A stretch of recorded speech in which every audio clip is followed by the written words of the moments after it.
Maintenant, il y a 5 Lambert Mende dans Facebook. Il y a même une fois un article, vous savez, ceux qui contrôlent ces choses ne sont pas des enfants de cœur. Je peux prendre votre photo et dire que c'est vous qui écrivez des choses. Nous sommes des hommes publics.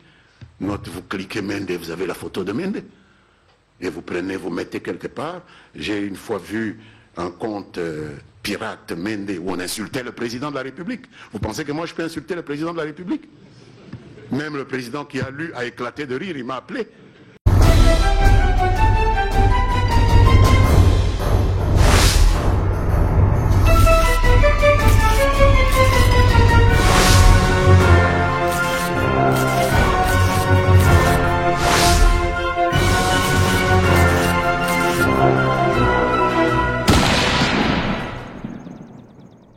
Bazouele, Équateur, Olomami, Okatanga, Otuele, Ituri, Kasaï, Kasaï oriental, Congo central, Kouango, Kouilou, Lomami, Lualaba, Kasaï central, Maïndombe, Maniema, Mongala, Nord Kivu, Nord Ubangi, Sankuru, Sud Kivu, Sud Ubangi, Tanganyika, Chopo et Chouapa.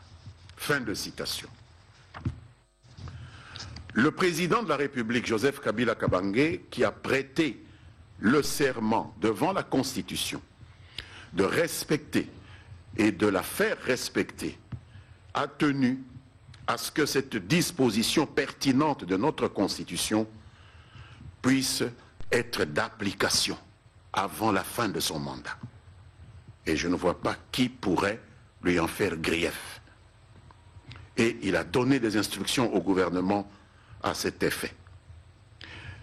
Mais aussitôt que le gouvernement s'est approprié cette instruction du chef de l'État et mis en marche ce processus, conformément à l'article 4 de la Constitution, les mêmes partis de l'opposition, les mêmes ONG affiliées à l'opposition, dont le leader se proclame dans le discours chantre de la démocratie, défenseur acharné de la Constitution, avec des slogans du genre « touche pas à ma Constitution », vous les avez entendus, se sont levés pour s'y opposer avec des menaces même à peine voilées, de sécession, de chaos, pour finir curieusement et sans vergogne par se positionner, les uns comme candidats gouverneurs, les autres comme candidats ministres provinciaux, députés provinciaux, dans les nouvelles entités induites par cette réorganisation qui suit son cours. C'est toujours le même processus. On commence par s'opposer ou par rejeter, sans doute dans le but d'exister politiquement devant l'opinion, et on finit par réclamer ou exiger une part des dividendes. À ce stratagème, heureusement, le peuple congolais n'est plus dupe. Quant à la déclaration politique des ONG, elles sont 33. Le gouvernement a suivi, à travers la presse, cette déclaration qui a été faite hier, je pense, le 6 août. Une trentaine d'organisations non gouvernementales de défense et de promotion des droits de l'homme. Considérons-les comme tels. Quelle est la réaction que nous inspire cette déclaration? Ayant expérimenté tout au long de son histoire, de l'histoire de la région, de l'histoire du continent africain et de l'histoire du monde, les ravages parfois irréversibles de l'impunité, la République démocratique du Congo, sous notre leadership, a définitivement fait le choix d'instaurer un état de droit, tant du point de vue de sa structuration légale que de sa pratique institutionnelle. À cette fin, et dans un monde plus que jamais ouvert, caractérisé entre autres par la multiplication des acteurs sur la scène politique, le gouvernement de la République démocratique du Congo ne peut ignorer le rôle important de témoin et de soutien opérationnel que devraient jouer les organisations non gouvernementales. C'est pourquoi le gouvernement est plus qu'intéressé par l'action de ces organisations non gouvernementales, chaque fois qu'elles tirent à bon escient sur la sonnette d'alarme, chaque fois qu'elles apportent aux décideurs que nous sommes et acteurs à tous les niveaux des informations complémentaires sur des questions liées au respect des lois et au vivre ensemble de nos communautés. Cependant, nous sommes assez inquiets s'agissant du glissement, un terme décidément à la mode, dans la manière de procéder de ces ONG qui semblent délibérément passer à côté de leur cahier de charges, donc glisser de leur cahier de charges vers des activités politiciennes pour des motifs inavoués. Notre inquiétude est renforcée par le caractère sélectif de la mémoire de ces organisations non gouvernementales, les 33 qui ont signé la déclaration d'hier, qui exigent d'une part le respect sans faille de la Constitution et des lois de la République par les pouvoirs publics, et d'autre part enjoignent carrément au président de la République et à son gouvernement de fouler aux pieds le principe démocratique inscrit dans la loi et la Constitution de la séparation des pouvoirs. Hier, elle stigmatisait l'ingérence du pouvoir exécutif congolais dans les attributions du pouvoir judiciaire comme étant un facteur préoccupant de fragilisation du pouvoir judiciaire. Or donc, les voici aujourd'hui dans leur déclaration politique d'ONG apolitique. C'est une nouveauté dans le jargon congolais. Voici qu'aujourd'hui, elle demande au président de la République tout simplement de violer le principe de la séparation des pouvoirs, en le sommant pratiquement de libérer, lui, le chef de l'exécutif, des personnes qui sont en instance de poursuite devant le pouvoir judiciaire, ou des personnes même déjà condamnées par le pouvoir judiciaire pour divers délits ou crimes de droit commun, sous le prétexte que ce sont des acteurs politiques. Donc les principes valent jusqu'au moment où il faut les appliquer aux acteurs politiques que nous sommes. C'est ça la démocratie, selon les 33 ONG signataires. Le prétexte est donc que ce sont des acteurs politiques, que ce sont leurs amis, que ce sont leurs sympathisants. N'est-ce pas là, mesdames et messieurs de la presse, une banalisation de la délinquance et une prime à l'impunité, pourtant dénoncée à longueur de journée par ces ONG et par vous-même, à bon droit. Par ailleurs, toujours dans des pratiques stigmatisantes de ces organisations non gouvernementales, nous nous interrogeons sur leur échelle d'évaluation et d'intervention qui nous paraît plus qu'asymétrique. Lorsque le Premier ministre d'un pays important de la communauté internationale, que je ne vais pas citer, mais dont nous savons qu'il pourvoit beaucoup de subsides aux organisations non gouvernementales, suivez mon regard, qualifie des êtres humains que sont les migrants exilés d'Afrique et d'Asie de nuées de clandestins, les comparant ainsi à des insectes, nos frères, nos sœurs, nos enfants. Ou lorsque des bandits communément appelés Kuluna à Kinshasa éventrent des femmes, découpent des bébés à la machette, ces ONG se murent dans un silence assourdissant. Je ne me souviens pas avoir lu un quelconque communiqué des 33 ONG sur ces cas-là.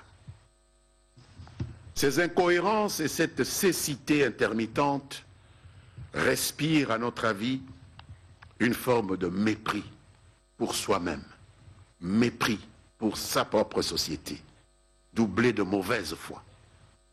Certes, des difficultés subsistent sur le long chemin des droits de l'homme, sur le chemin de leur promotion, de leur défense, dans notre cher pays, comme partout ailleurs. Nous en sommes conscients. Et nous avons toujours été comme gouvernement honnêtes envers nous-mêmes et envers la communauté, tant nationale qu'internationale.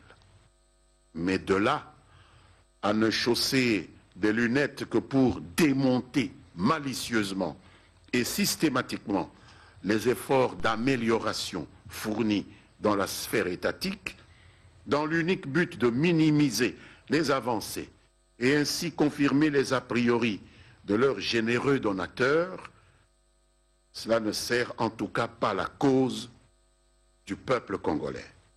Ces hommes et des femmes, et ces femmes, pour qui l'on affirme vouloir se mobiliser comme organisation non gouvernementale.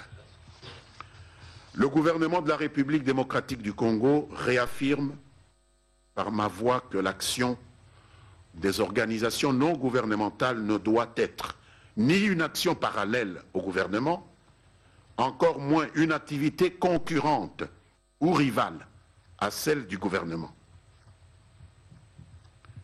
Les ONG doivent concevoir leur activité en termes de complémentarité, car ces deux catégories d'acteurs que sont le gouvernement de la République, issu d'institutions démocratiques, fruit de la volonté du peuple congolais, et des ONG issues d'initiatives privées, ces deux catégories d'acteurs donc relèvent de sphères différentes, étant donné que des deux, seul le gouvernement est adossé sur une légitimité démocratique avérée.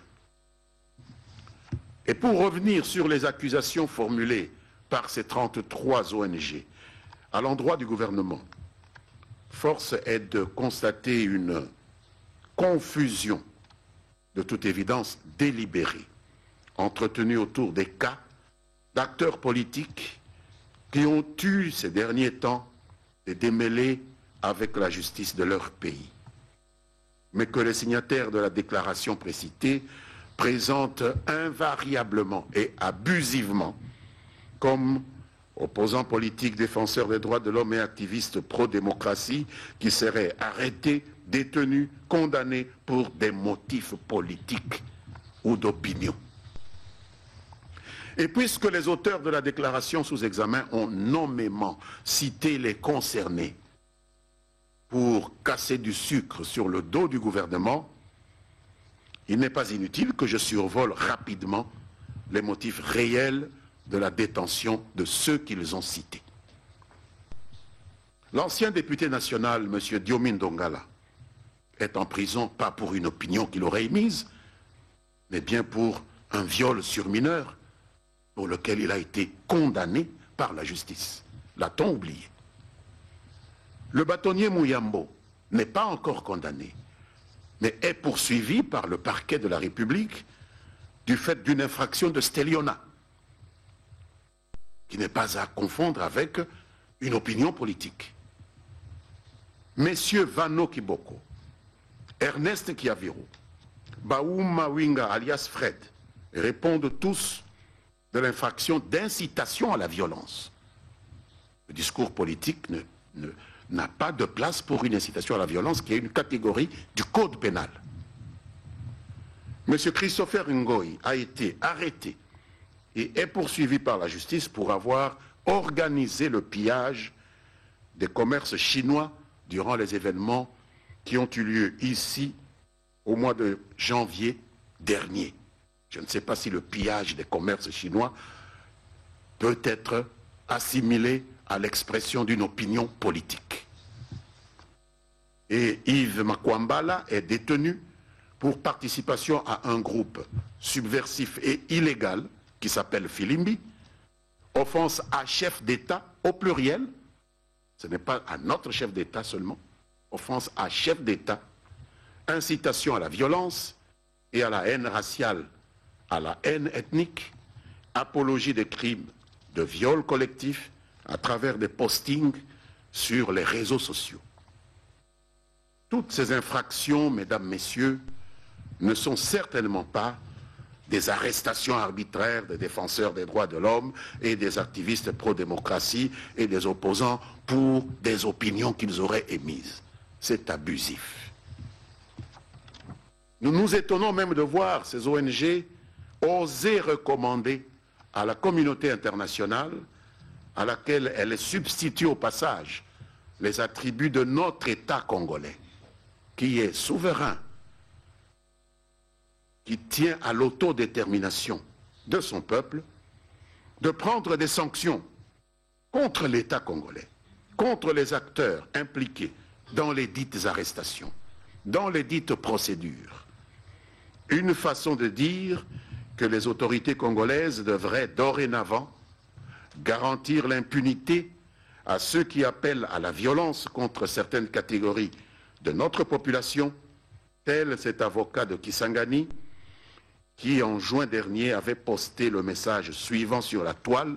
Je vais citer ce message et vous tirerez vous-même la conclusion si c'est vraiment un message qui ne peut pas faire l'objet de poursuites devant la justice. Je cite: « Je déclare ma haine contre un peuple indigne de cohabiter avec nous. Maudit soit le Rwanda et l'Ouganda, ainsi que leurs peuples respectifs. Puissent les Congolais violer leurs femmes. Puissent leurs enfants périr jusqu'au dernier. Puisse le ciel faire tomber le feu du ciel pour exterminer toutes ces vermines. » Fin de citation. Quel est cet État responsable qui laisserait une telle littérature se répandre dans sa société et envenimer les relations entre les communautés lorsque l'on sait l'imbrication entre les communautés rwandaises, ougandaises et congolaises dans notre région? Comme si les raisons de la condamnation par la même communauté internationale, lorsque un de nos compatriotes avait désigné pendant une période de guerre des voisins qui nous avaient envahis par l'expression vermine. Vous avez vu comment la communauté internationale s'était levée. Vous avez vu le procès qu'on lui a fait et auquel il a échappé grâce notamment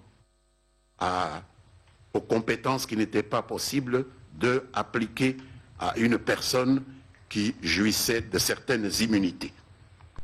Et donc, on a l'impression que ces raisons de condamner cessent d'exister dès lors que la même faute est commise par quelqu'un qui a des amis au sein des organisations non gouvernementales.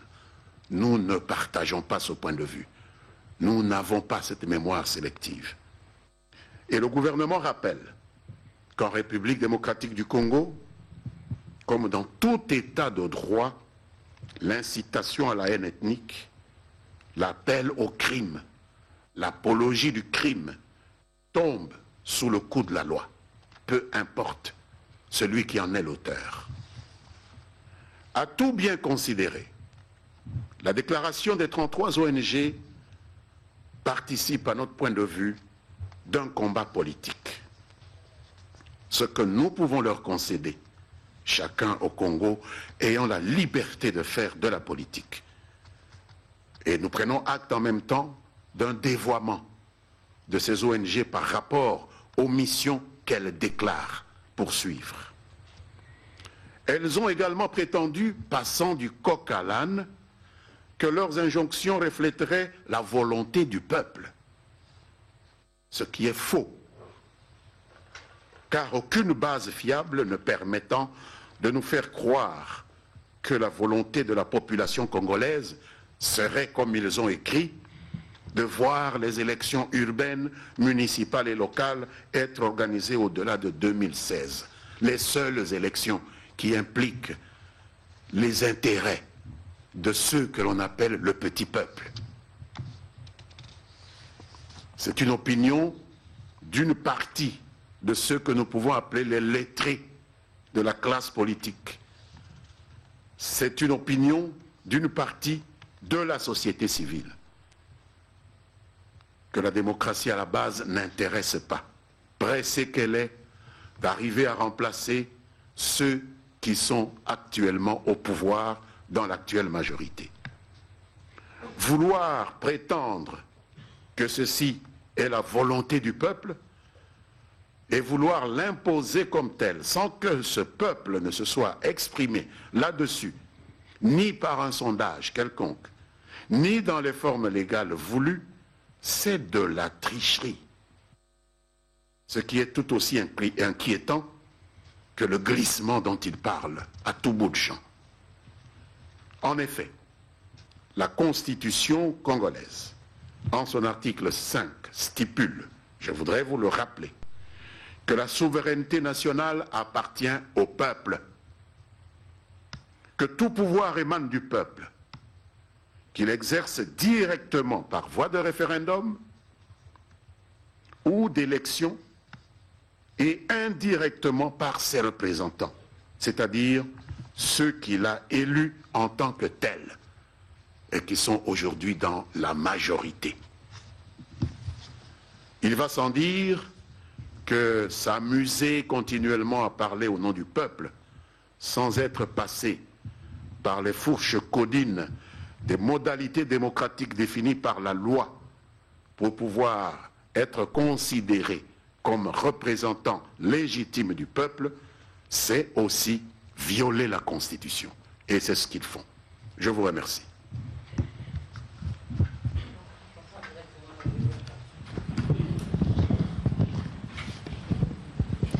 Merci. Esther Abedi, Sabou Africa TV. Je répondais justement sur la dernière partie de votre communication, Monsieur le Ministre. Est-ce que le problème ne réside-t-il pas autour de la compréhension du terme prisonnier politique? Si nous savons tous que les opposants qui ont été reçus par le chef de l'État en consultation en faveur du dialogue sollicitaient la libération de ces opérateurs politiques dont vous contestez pratiquement la qualité des prisonniers politiques. Merci. Merci, Madame.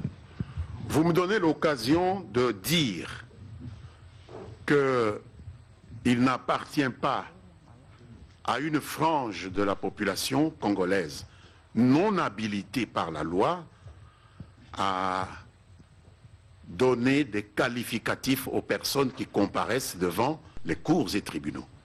Je pense que la Constitution a déjà organisé ces choses-là.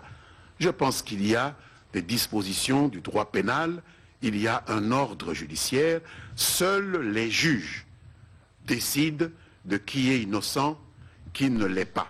Alors, à quel titre ces gens qui ont été reçus par le président peuvent-ils décider que ces personnes qui comparaissent devant la justice ne sont pas auteurs des faits qui leur sont reprochés, donc auteurs de délits ou auteurs de crimes, mais sont plutôt des opposants qui ont émis leurs opinions? À quel titre? C'est ça le problème. Ou nous voulons un état de droit, ou nous voulons le chaos, ou c'est les sentiments de ceux qui ont une sorte de visibilité dans les médias qui vont gouverner notre pays. Ces gens sont attraits, non pas devant la majorité. Ils sont poursuivis, non pas par le gouvernement. Ils sont devant leurs juges. Et moi, je sais qu'il y a un adage qui dit que lorsque la justice entre dans un dossier, la politique doit en sortir. Alors, au nom de quoi des politiciens vont décider que des personnes qui sont qualifiées par les juges d'auteurs de faits criminels ne sont pas auteurs de tels faits criminels? Depuis quand? Je ne sais pas. Quel est le principe? Quel est le texte auquel vous pourriez vous référer pour dire qu'une confusion est possible, même s'ils l'ont dit au chef de l'État? Ce n'est pas à bon droit qu'ils ont argumenté ainsi. Et je pense que le président leur a dit qu'il s'agissait pour lui de tenir compte de l'indépendance du pouvoir judiciaire. On ne peut pas en même temps vouloir une chose et son contraire.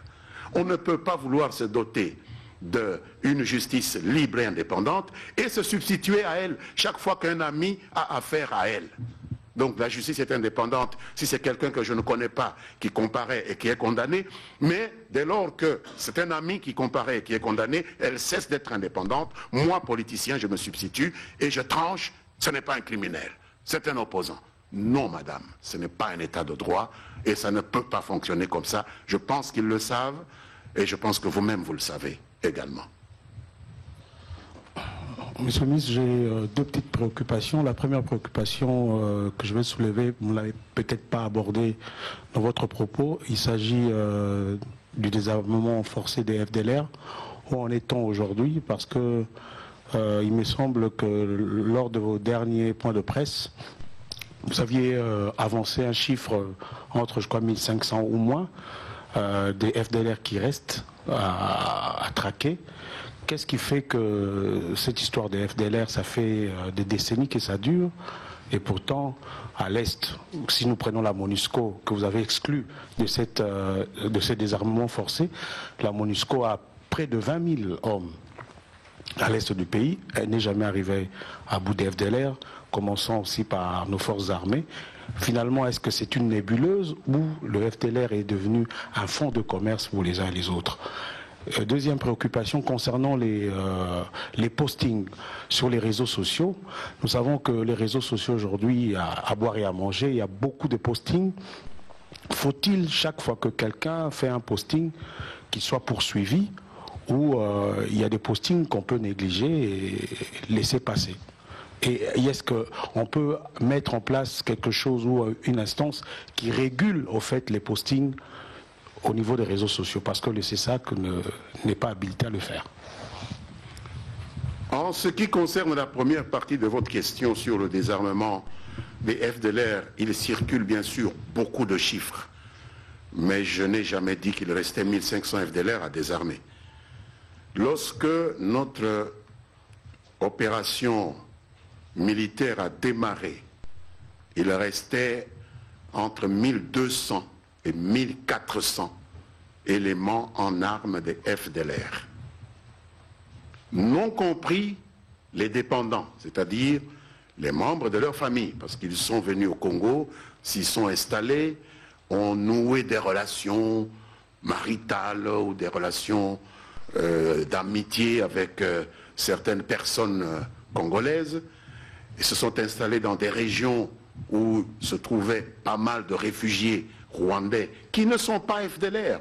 Ce n'est pas tout réfugié rwandais qui est FDLR. Il y a des réfugiés rwandais inoffensifs que d'ailleurs le Haut Commissariat aux Nations Unies des réfugiés est occupé à recenser pour l'instant. Et donc il a fallu stopper le recensement à cause justement des combats pour le désarmement des FDLR dans certaines parties du nord et du sud Kivu. Lorsque nous retranchons de ce nombre de 1200 à 1400 ceux qui ont déposé les armes volontairement et que nous avons casernés à Kisangani en attendant leur départ vers leur pays, ou qui sont dans les deux autres centres que nous avons ouverts au nord et au sud Kivu, lorsqu'il faut retrancher encore ceux que les forces armées, à cause de leur impénitence, leur refus de coopérer au désarmement forcé et du fait qu'ils se sont opposés militairement, ont été neutralisés, entre guillemets, vous comprenez bien ce que je veux dire, il reste 390. Et moi j'ai dit moins de 400.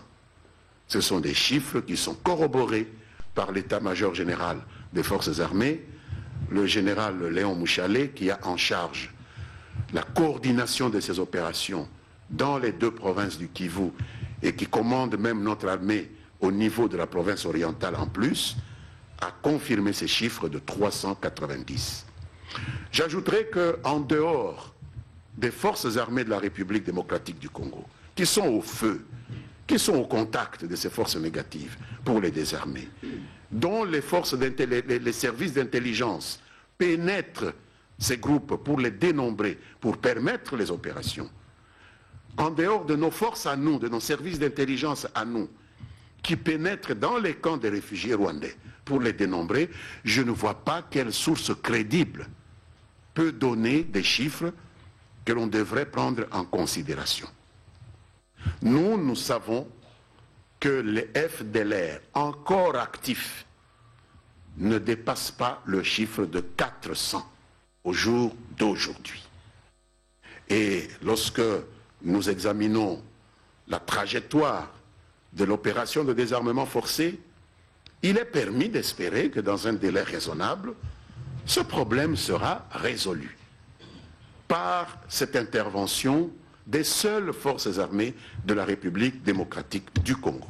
Mais vous devez savoir que la solution de ce problème n'arrange pas tout le monde. J'ai entendu dans la région certaines sources, certains pays voisins parler de 3500. Il y a des gens qui ont intérêt à ce qu'il y ait toujours des FDLR au Congo. Ça leur donne l'occasion de continuer à venir faire des choses innommables dans notre pays. J'ai entendu même des sources très respectables de nos partenaires de la MONUSCO prétendre qu'il y avait encore 1000 FDLR, en contradiction totale avec les chiffres que nous mettons à leur disposition, parce que nous continuons à coopérer avec eux, sauf pour la traque des FDLR. Naturellement, c'est une expression peut-être de mauvaise humeur, parce que nous avons renoncé à un appui qu'ils tiennent à nous apporter, et nous avons de bonnes raisons d'avoir refusé cet appui, parce que nous tenions ainsi à tirer les conséquences d'une certaine méthodologie, je le dis ici, devant vous, les chevaliers de la plume, une méthodologie que nous trouvons contestable, parce que c'est une méthodologie qui ne tient pas compte de la dignité de nos vaillantes troupes de FARDC. Une méthodologie avilissante, une méthodologie discriminatoire pour les uns qui ne sont pas des militaires congolais. Il y a des principes généraux du droit qui peuvent s'appliquer, responsabilité pénale, personnelle, individuelle et pas globale, présomption d'innocence, et pour l'armée congolaise, pour les militaires congolais, responsabilité collective et des accusations à tout vent, des sanctions qui s'en prennent à des unités entières et qui n'attendent même pas qu'un juge ait prononcé la responsabilité de quelqu'un. Et donc nous avons tiré les conséquences de cela et nous avons dit souverainement que nous renoncions. Donc la MONUSCO est au courant des raisons pour lesquelles nous avons renoncé. Ce ne sont pas des raisons idéologiques. Ça n'a strictement rien à voir.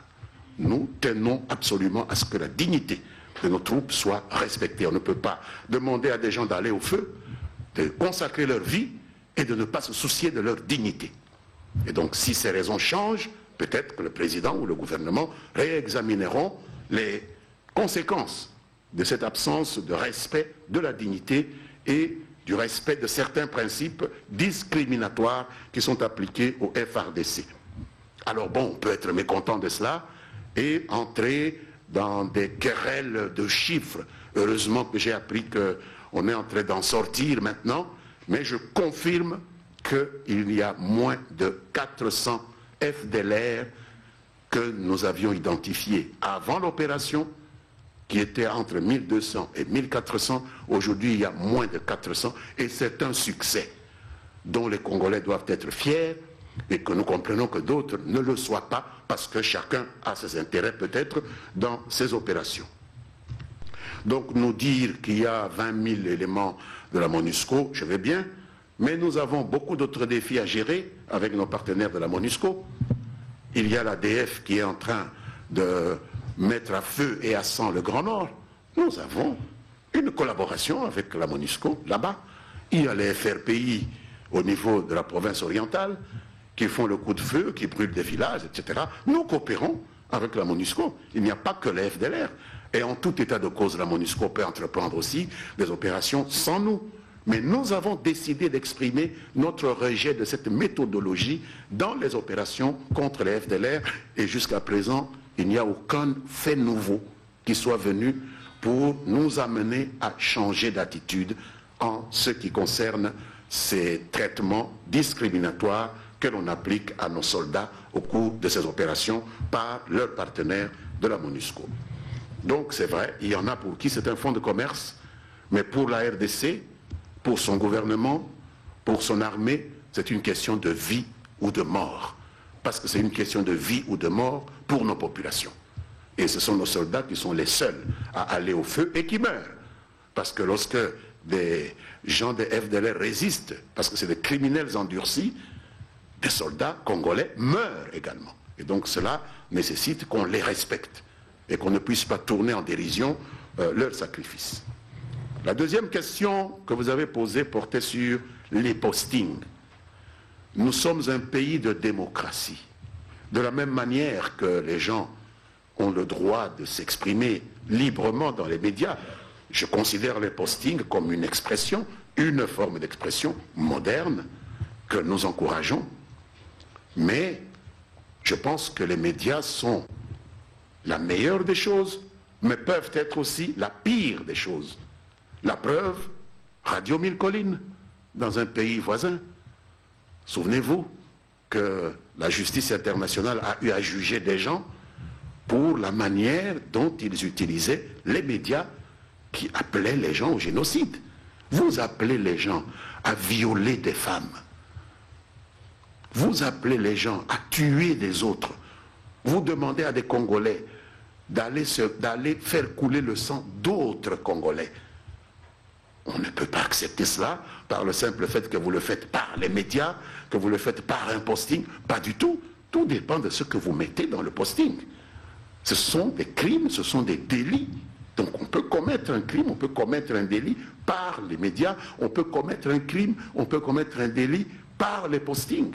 Il n'y a que ça. La seule limite, c'est la limite de la loi. Sinon, on ne peut pas empêcher les gens d'utiliser l'Internet. Ce serait tout à fait contraire à l'évolution normale d'une société moderne. Voilà ce que je peux dire à ce sujet-là.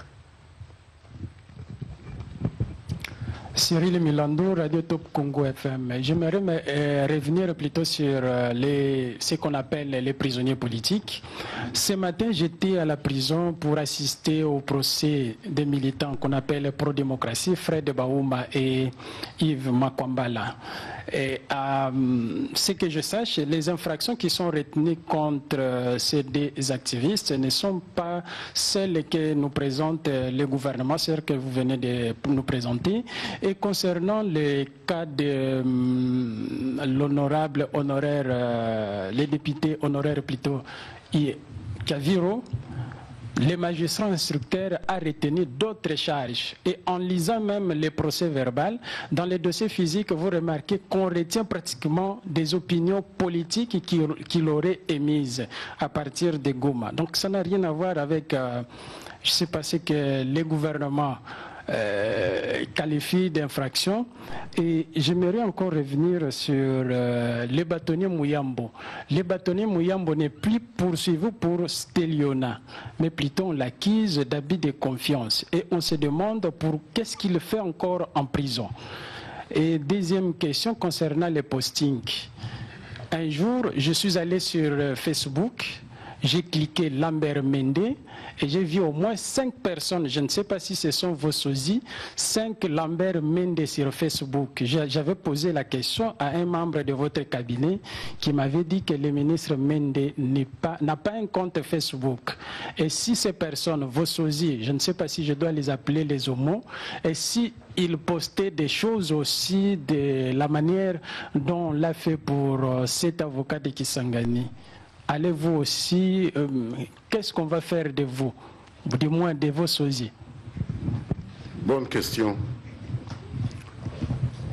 Ce que vous venez de poser comme question pour moi sonne à mes oreilles comme un hymne à la justice congolaise. Vous êtes en train d'apporter là la preuve, cher ami, de l'indépendance de la justice congolaise.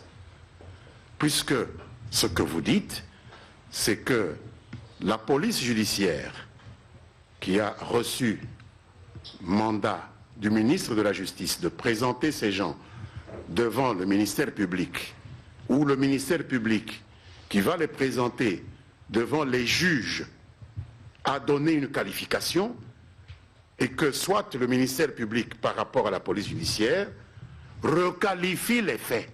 Non, monsieur le ministre de la Justice, vous n'avez pas raison, il n'a pas fait ça, il a fait ça. Donc vous reconnaissez que ces gens sont indépendants. C'est ça la requalification. C'est un pouvoir qui est reconnu au juge. Dites-vous bien que s'ils n'avaient rien fait, ils allaient les libérer séance tenante. Vous comprenez? Mais le juge a le droit de requalifier une infraction. Le magistrat instructeur peut dire que quelqu'un s'est rendu coupable de je ne sais quel acte, prenons un viol, et le juge dire non, le viol est puni peut-être de 10 ans de servitude pénale, il n'a pas commis un viol, c'est un attentat à la pudeur, c'est 3 ans, donc je requalifie. Ce sont des événements d'une banalité dans le fonctionnement des services judiciaires. Peut-être que vous n'êtes pas habitué, mais la requalification fait partie de la respiration normale des services judiciaires. Donc, je ne vois rien d'étonnant à ce que vous dites là, qu'on puisse requalifier les infractions. Et ça m'étonnerait beaucoup qu'un juge ait pu dire que ce qu'on a reproché à telle de ces personnes dont vous parlez, ce n'est pas ce qu'on a dit, mais que c'est l'opinion politique et que moi, juge, je le garde pour une opinion politique. Je ne sais pas. Si nous pouvons vérifier, vous et moi, vous verrez que vous avez tort. C'est vous qui interprétez. Parce que je ne connais pas, moi, une infraction qui s'appelle infraction politique dans le code pénal. Et nos juges sont des gens bien formés qui ne peuvent pas inventer des infractions.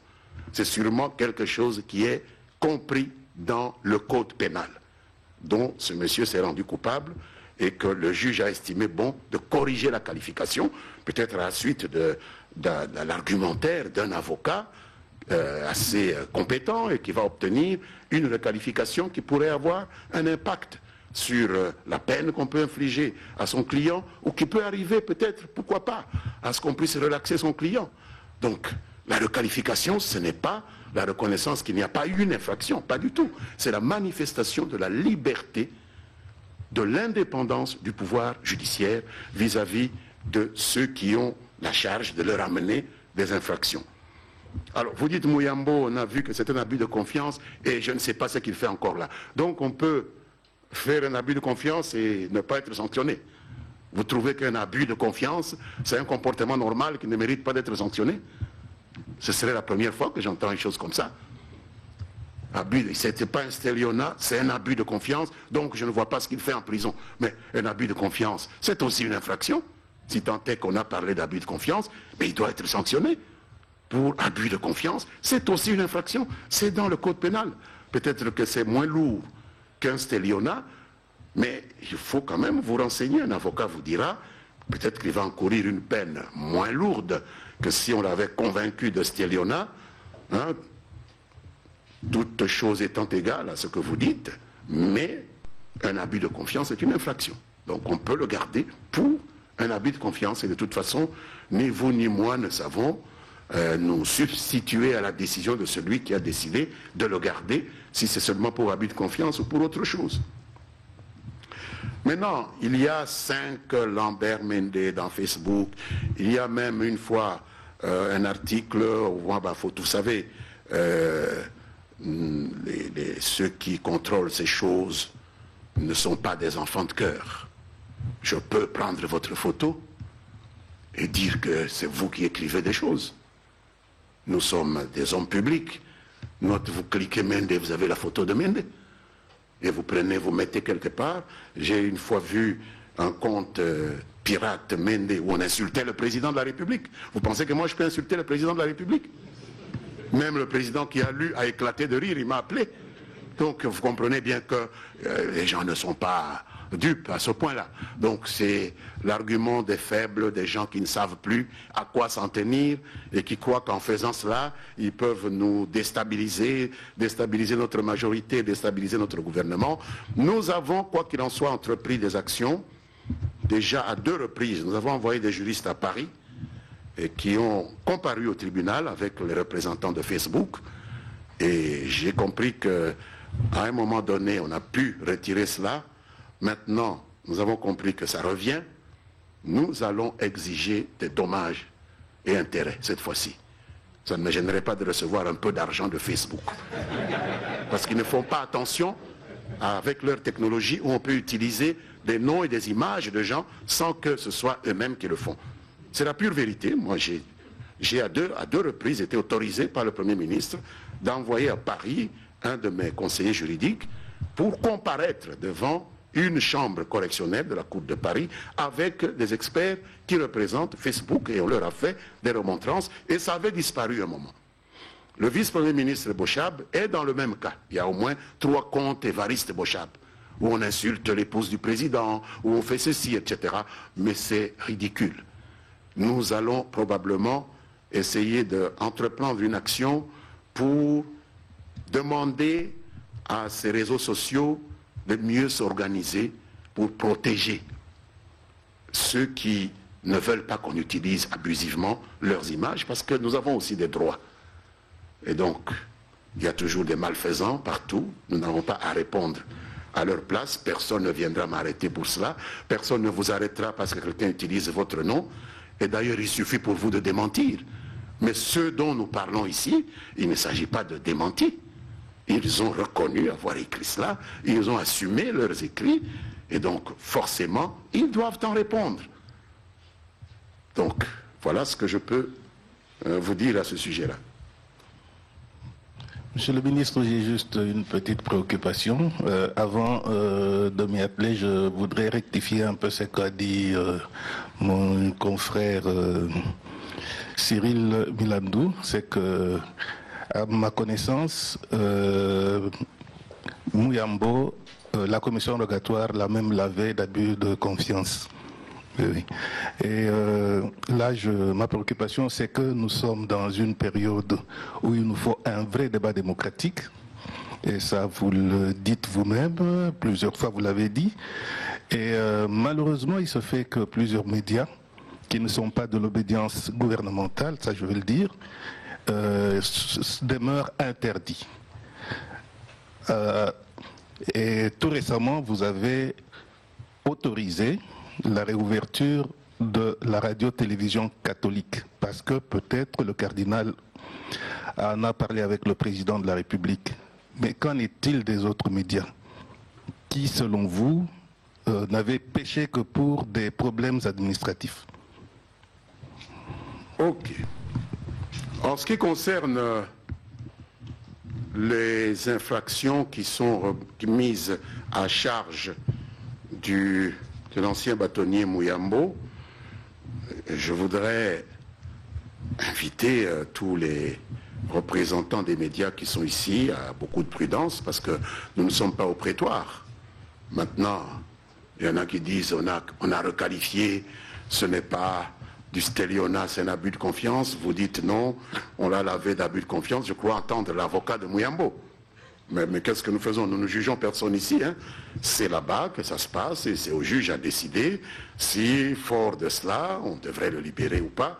Donc, ni vous, ni moi n'avons à nous mêler de ces choses-là, sinon nous violons l'indépendance de la magistrature. Nous ne sommes donc pas au prétoire. En ce qui concerne les médias, c'est une question qui nous intéresse. Des médias qui ont été fermés. Je voudrais dire, et de manière très claire, que le gouvernement n'a jamais pris la décision de fermer ni la radio catholique, ni CKTV, puisque je pense que c'est de CKTV que vous parlez, ni les 3 ou 4 chaînes de radio qui sont à Béni. Cette décision a été prise le plus légalement du monde par les autorités locales. Lisez la loi 96.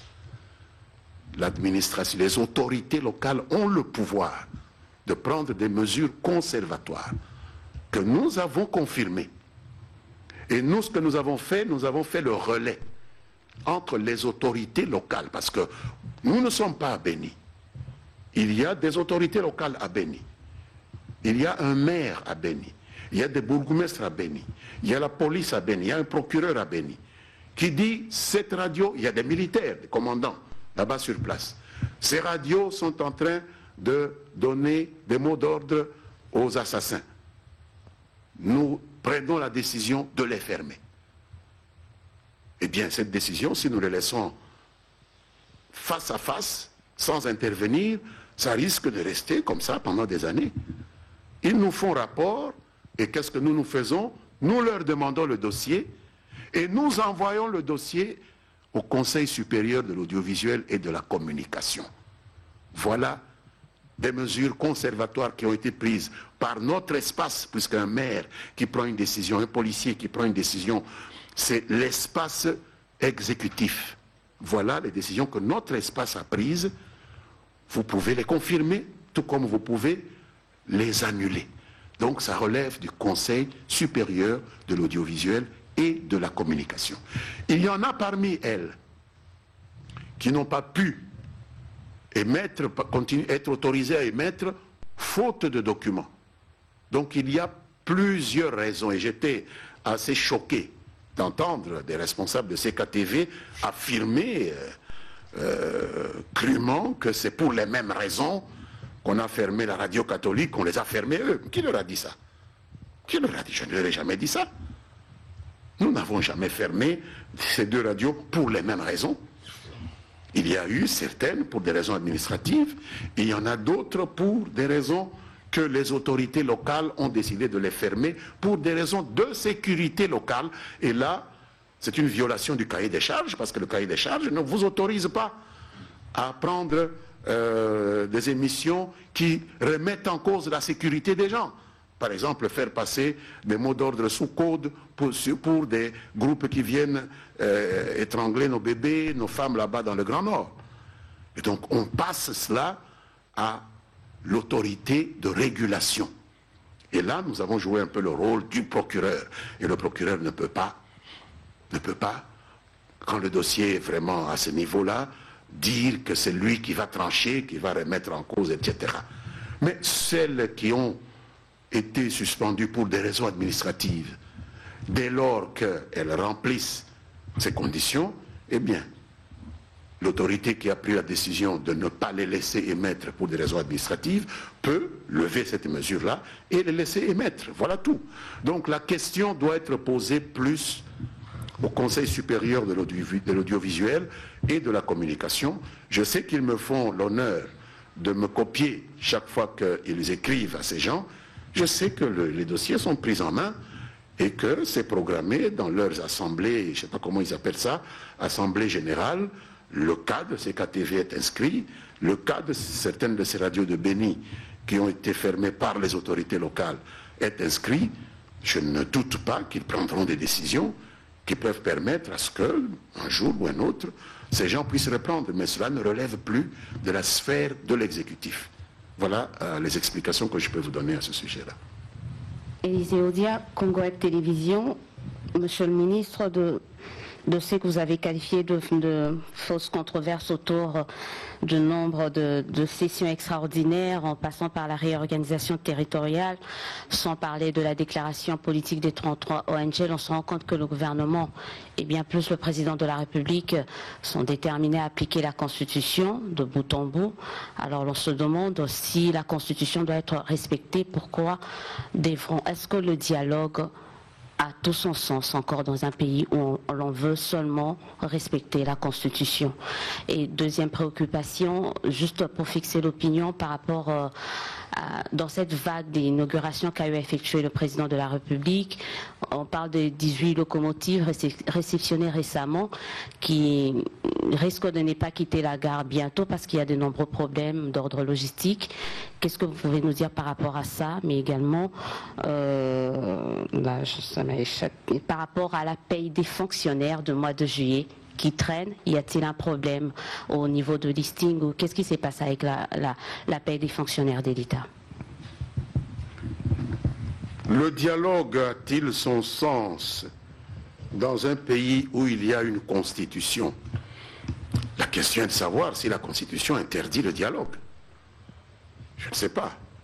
Est-ce que la constitution interdit qu'il y ait un dialogue dès lors que la constitution demande au président d'exercer un leadership sur l'ensemble du fonctionnement des institutions de la République?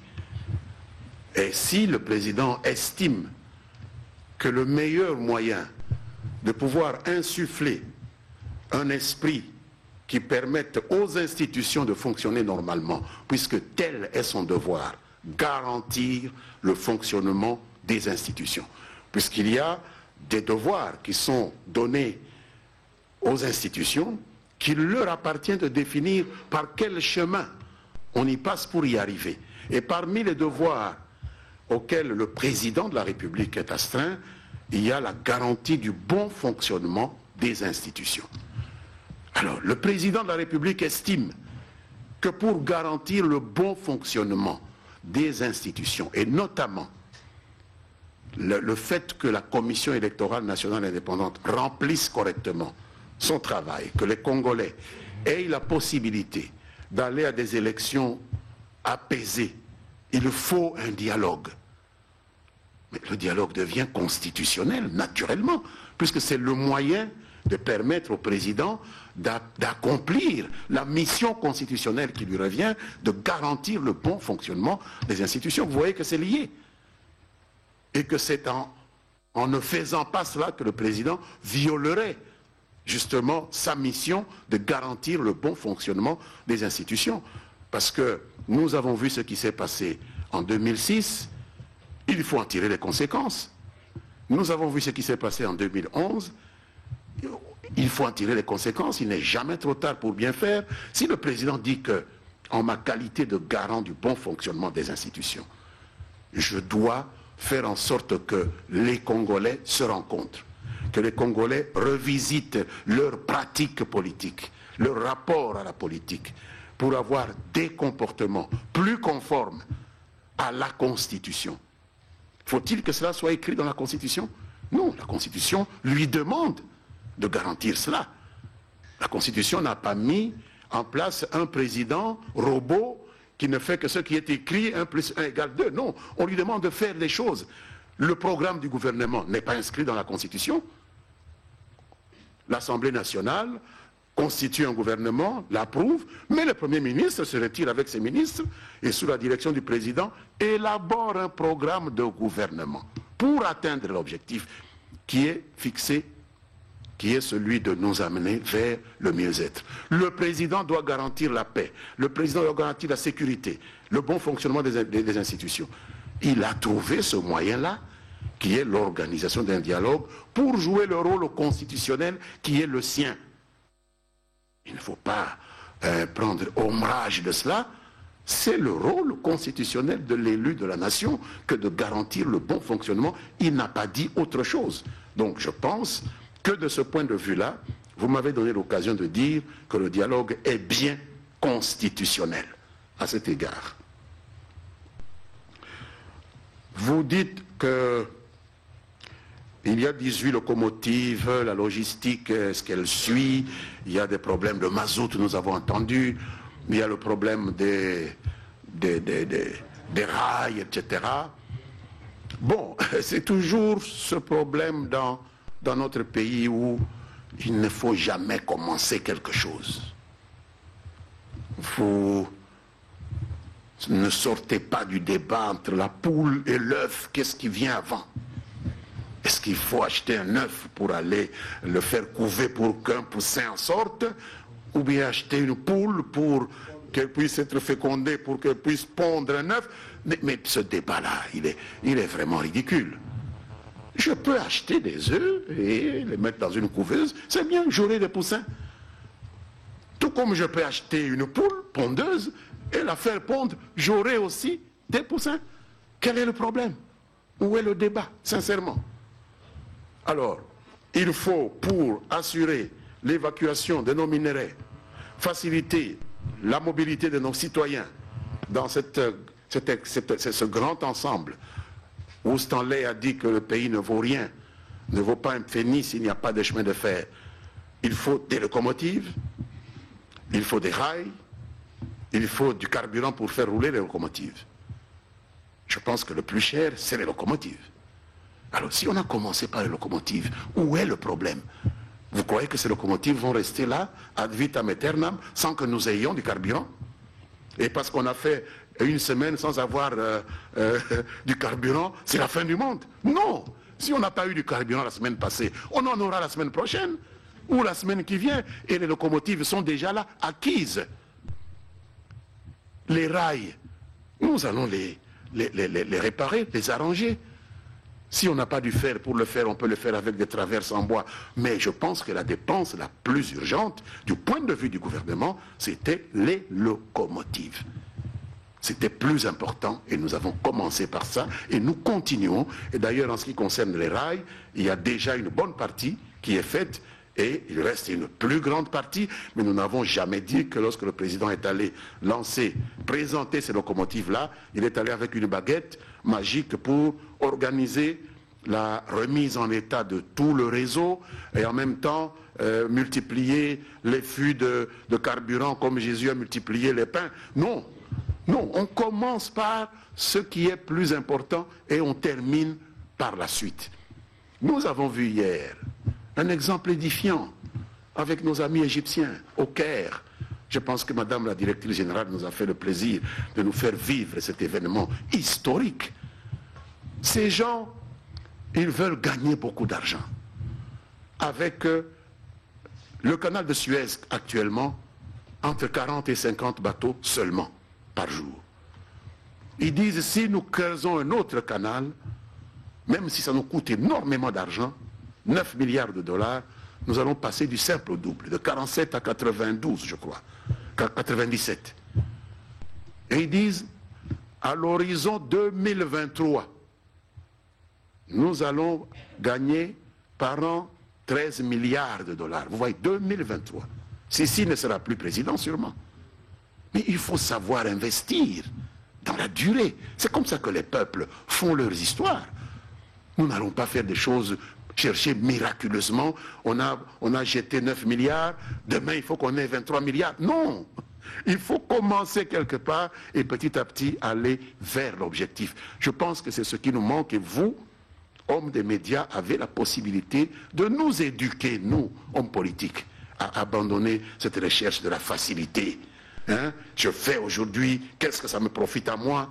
Qu'est-ce que je peux avoir? Comment on va multiplier cela? Comment je peux aller bander mes muscles et dire, voilà, on a eu la locomotive, allez, il n'y a aucun autre problème. Non, nous avons acquis ces 18 locomotives, il y en a 20 qui vont arriver. Nous allons entre-temps acquérir du carburant, ce n'est pas ça qui peut nous empêcher de commencer une œuvre comme celle-là. En ce qui concerne la paix du mois de juillet, nous sommes au mois d'août. Est-ce que vous parlez de juillet 2014? Ah, il fut un temps où on parlait même on pouvait même en 2015 parler de juillet 2012. Hein? Il fut un temps. Il faut savoir d'où nous venons. Je pense qu'il y a ici beaucoup de gens qui savent qu'il y a eu un moment où les arriérés de salaire atteignaient 1 an, 2 ans, 3 ans. Un petit mois de retard. Ce n'est pas la fin du monde. Je pense que c'est un petit dysfonctionnement au niveau des listings, au niveau des banques, les banques qui ne sont pas partout. Ici, il y a des banques qui marchent bien. À l'intérieur, c'est difficile, il faut passer par telle agence, etc. Ça n'a pas marché. On essaye d'ajuster. Ce sont des choses qui peuvent arriver. Là où il y avait des retards d'1 an et qu'on arrive à des retards d'1 mois, je pense qu'il y a quand même un mouvement, une évolution qu'il faut reconnaître. Honnêtement. Voilà ce que je peux dire. Nous prenons le dernier intervenant. La presse écrite, s'il vous plaît. Merci, c'est Prince Yassa du journal L'Avenir. Excellence, je veux que nous revenions un peu à ce que vous disiez tout à l'heure concernant le média. Alors là, je vais évoquer la guerre qui a existé autrefois avant la numérisation de la télévision congolaise, la TNT disons, la guerre qui existait entre le Congo-Brazzaville et Kinshasa sur les fréquences. Je veux savoir où est-ce qu'on en est exactement maintenant que la télévision congolaise est numérisée. Merci. Nous sommes partis pour en finir avec cette guerre, comme vous l'appelez, parce que pas plus tard qu'il y a 3 semaines, je crois, l'autorité de régulation des postes télécommunications du Congo nous a informé de la récupération d'un certain nombre de fréquences D'ailleurs, même la chaîne où nous nous trouvons a dû rendre une de ces fréquences qui devront être remises à nos voisins qui avaient toutes les raisons de faire les revendications qu'ils avaient faites, et nous allons retrouver la paix. C'est bon de cohabiter en paix avec le voisin. Donc la guéguerre est un peu derrière nous et nous attendons une nouvelle visite de nos amis pour pouvoir, disons, rendre concrète ces retrouvailles et cette paix au niveau des ondes, au niveau des fréquences, parce qu'avec les ondes, avec les fréquences numériques, nous n'avons plus besoin de beaucoup de fréquences analogiques. On peut les rendre et partir sur des